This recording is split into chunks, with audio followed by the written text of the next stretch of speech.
1 Kings 11. King Solomon, however, loved many foreign women besides Pharaoh's daughter: Moabites, Ammonites, Edomites, Sidonians, and Hittites. They were from nations about which the Lord had told the Israelites, "You must not intermarry with them, because they will surely turn your hearts after their gods." Nevertheless, Solomon held fast to them in love. He had 700 wives of royal birth and 300 concubines, and his wives led him astray. As Solomon grew old, his wives turned his heart after other gods, and his heart was not fully devoted to the Lord his God, as the heart of David his father had been. He followed Ashtoreth, the goddess of the Sidonians, and Moloch, the detestable god of the Ammonites. So Solomon did evil in the eyes of the Lord. He did not follow the Lord completely, as David his father had done. On a hill east of Jerusalem, Solomon built a high place for Chemosh, the detestable god of Moab, and for Moloch, the detestable god of the Ammonites. He did the same for all his foreign wives who burned incense and offered sacrifices to their gods.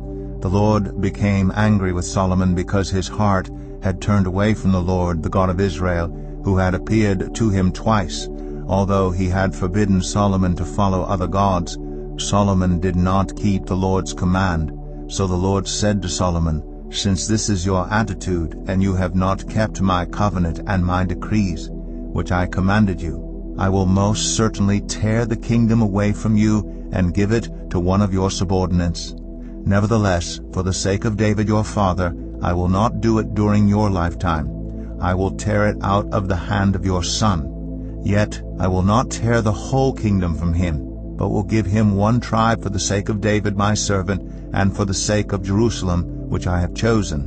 Then the Lord raised up against Solomon an adversary, Hadad the Edomite, from the royal line of Edom. Earlier, when David was fighting with Edom, Joab, the commander of the army, who had gone up to bury the dead, had struck down all the men in Edom. Joab and all the Israelites stayed there for 6 months, until they had destroyed all the men in Edom.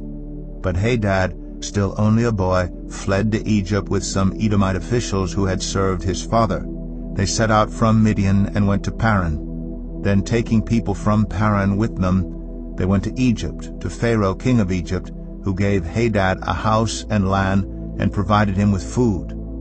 Pharaoh was so pleased with Hadad that he gave him a sister of his own wife, Queen Tahpenes, in marriage. The sister of Tahpenes bore him a son named Genubath, whom Tahpenes brought up in the royal palace. There Genubath lived with Pharaoh's own children. While he was in Egypt, Hadad heard that David rested with his ancestors, and that Joab, the commander of the army, was also dead. Then Hadad said to Pharaoh, "Let me go, that I may return to my own country." "What have you lacked here that you want to go back to your own country?" Pharaoh asked. "Nothing," Hadad replied, "but do let me go." And God raised up against Solomon another adversary, Rezon, son of Eliada, who had fled from his master Hadadezer, king of Zobah. When David destroyed Zobah's army, Rezon gathered a band of men around him and became their leader. They went to Damascus, where they settled and took control. Rezon was Israel's adversary as long as Solomon lived, adding to the trouble caused by Hadad. So Rezon ruled in Aram and was hostile toward Israel. Also Jeroboam, son of Nebat, rebelled against the king. He was one of Solomon's officials, an Ephraimite from Zeradah, and his mother was a widow named Zeruah. Here is the account of how he rebelled against the king. Solomon had built the terraces and had filled in the gap in the wall of the city of David his father. Now Jeroboam was a man of standing, and when Solomon saw how well the young man did his work, he put him in charge of the whole labor force of the tribes of Joseph. About that time Jeroboam was going out of Jerusalem, and Ahijah the prophet of Shiloh met him on the way, wearing a new cloak. The two of them were alone out in the country, and Ahijah took hold of the new cloak he was wearing and tore it into 12 pieces. Then he said to Jeroboam, "Take 10 pieces for yourself, for this is what the Lord, the God of Israel, says.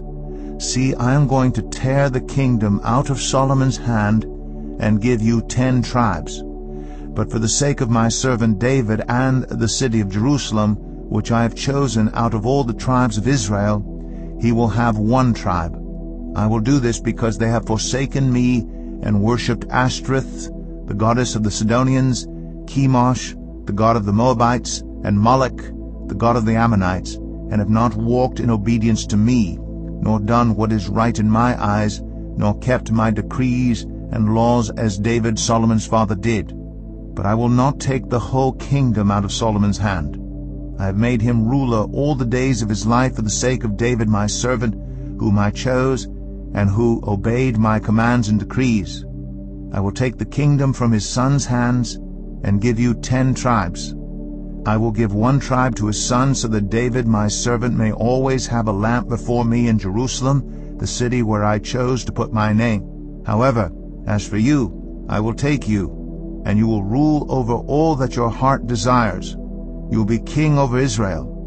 If you do whatever I command you and walk in obedience to me and do what is right in my eyes by obeying my decrees and commands as David my servant did, I will be with you. I will build you a dynasty as enduring as the one I built for David, and will give Israel to you. I will humble David's descendants because of this, but not forever.